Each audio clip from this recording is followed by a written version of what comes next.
الحمد لله رب العالمين والعاقبة للمتقين والصلاة والسلام على سيد المرسلين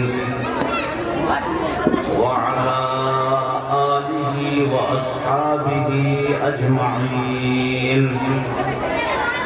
أما بعد أعوذ بالله من الشيطان الرجيم بسم الله الرحمن الرحيم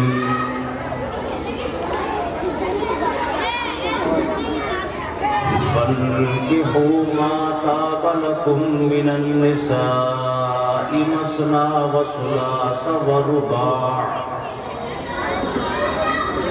وقال النبي صلى الله عليه وسلم خيركم من تعلم القرآن وعلمه أو كما قال رسول الله صلى الله عليه وسلم. انتہائی قابل قدر حضرات علماء کرام اور معزز حاضرین جلسہ، پردہ نشین خواتین اسلام، میں اس وقت کرسی پہ بیٹھا یہ سوچ رہا تھا کہ کیا بات کہوں. اللہ تعالیٰ نے ایک آیت ذہن میں ڈالی، فانکحوا نکاح کرو. بس میں نے یہ آیت آپ حضرات کے سامنے پڑھ دی ہے. اسی سے متعلق اصل مجھے 3 باتیں آپ حضرات کی خدمت میں عرض کرنی ہے. مجھے امید ہے کہ آپ حضرات بہت توجہ کے ساتھ سنیں گے اور عمل کرنے کی پوری کوشش کریں گے. کہو انشاءاللہ. اس سے پہلے میں کچھ باتیں عرض کروں. اپنے اس جلسے کی ترتیب کو نماز کی ترتیب پہ کر لو، ثواب ملے گا. دیکھو جب ہم مسجد میں جا کر امام صاحب کے پیچھے نماز پڑھتے ہیں تو پہلی صف بچوں کی ہوتی ہے یا بڑوں کی ہوتی ہے؟ پہلے صف تو بڑوں کی ہے. یہ نماز کی ترتیب ہے. تو بھئی اپنے اس جلسے کی ترتیب کو نماز کی ترتیب پہ لاؤ. بات سمجھ میں آئی یا نہیں آئی؟ بتاؤ اگر سمجھ میں آئی ہے. تم آگے آؤ، بچوں کو پیچھے کر دو، تم آگے آؤ. ماشاءاللہ بڑے بڑے حضرات آگے. دیکھو میں بڑے آگے آ جاؤ بھائی، کھڑے ہو جاؤ. پیچھے سے پیچھے بیٹھے ہوئے آرام سے آگے آ جاؤ. حضرت کا کہنا مانو بھائی. مجھے اس وقت تقریر نہیں کرنی. 2-4 آپ کو قرآن اور حدیث کے مسئلے بتانے ہیں. اور دیکھو غور سے سنو. کہاں بڑھ رہا؟ حدیث پاک میں آتا ہے کہ ایک مسئلہ سیکھنا. اور سے سنو میں کیا کہہ رہا ہوں حدیث کی بات. ایک مسئلہ سیکھنا 100 رکعت نفل نماز پڑھنے سے بہتر ہے. آ جاؤ، تم آگے آ جاؤ. ماشاءاللہ بڑوں کو آگے رہنا چاہیے. حدیث پاک میں ہے، دیکھو کوئی آدمی 100 رکعت نفل پڑھتا ہو تو پوری بستی کے لوگ اس کی طرف انگلی اٹھا کر یوں کہیں گے اگر وہ راستے میں جا رہا ہو کہ یہ 100 رکعت پڑھتا ہے کہیں گے یا نہیں کہیں گے؟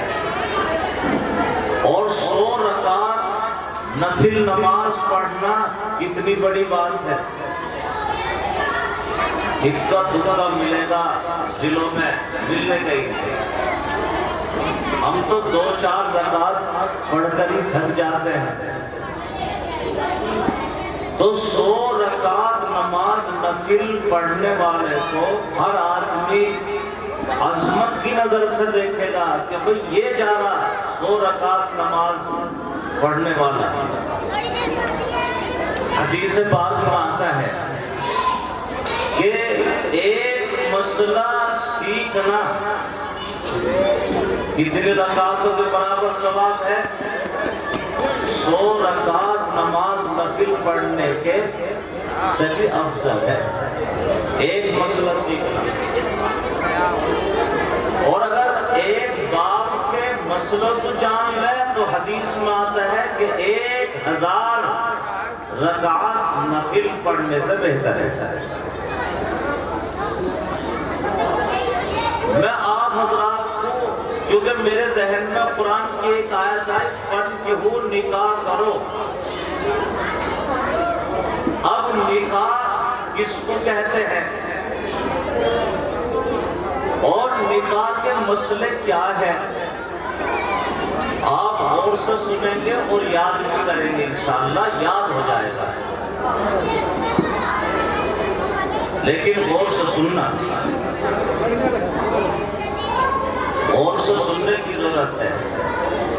نکاح ایک معاہدہ ہے، نکاح جو ہوتا ہے ایک معاہدہ ہے، لڑکا لڑکی کا ایک معاہدہ، لیکن اس معاہدے کو ایک مذہبی تقدس حاصل ہے، تو یہ عبادت بن گیا۔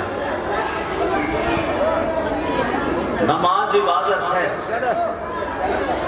نماز ہم پڑھتے بھی ہیں، لیکن میں آپ حضرات سے پوچھوں کہ نماز کے فرض کتنے ہیں نماز میں؟